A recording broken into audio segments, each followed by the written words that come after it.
Salamo fahadimy amby efapolo amby zato.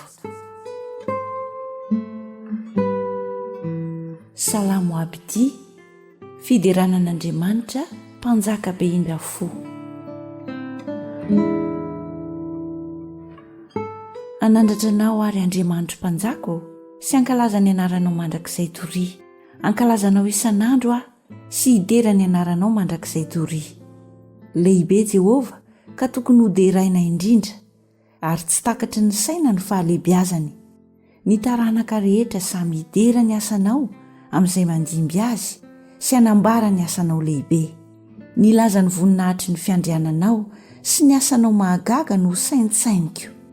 Ny herin'ny asanao mahatahotra no hotenenin'ny olona ary ny fahalehibiazanao no holazaiko. Hanonona ny fahatsiarovana ny haben'ny fahatsaranao izy sy hioby ny fahamarinanao.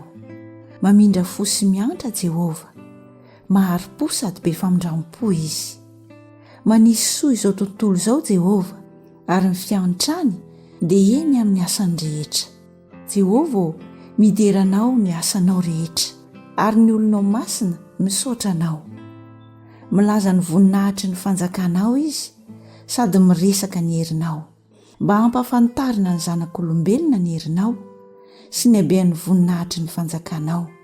Fanjakana mandrakizay ny fanjakanao ary hiatra amin'ny taranaka faramandimba ny fanapahanao.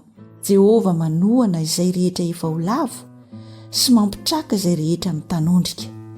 Ny mason'izao rehetra izao miandrandranao ary ianao manome azy ny haniny amin'ny fotoany. Manokatra ny tananao ianao ka mahavoky soa ny zava-miaina rehetra. Marina Jehova amin'ny lalany rehetra sady mamindra fo amin'ny asany rehetra. Jehova dia eo akaikin'izay rehetra miantso azy dia izay rehetra miantso azy marina tokoa. Hanefa ny iriny izay matahotra azy izy ary iaino ny fitarainany ka hamonjy azy. Miaro izay rehetra tia azy Jehova fa ny ratsy fanahy rehetra kosa arinyany. Ny fideranan'i Jehova no hotenenin'ny vavako ary aoka ny nofo rehetra ankalaza ny anarany masina mandrakizay toria.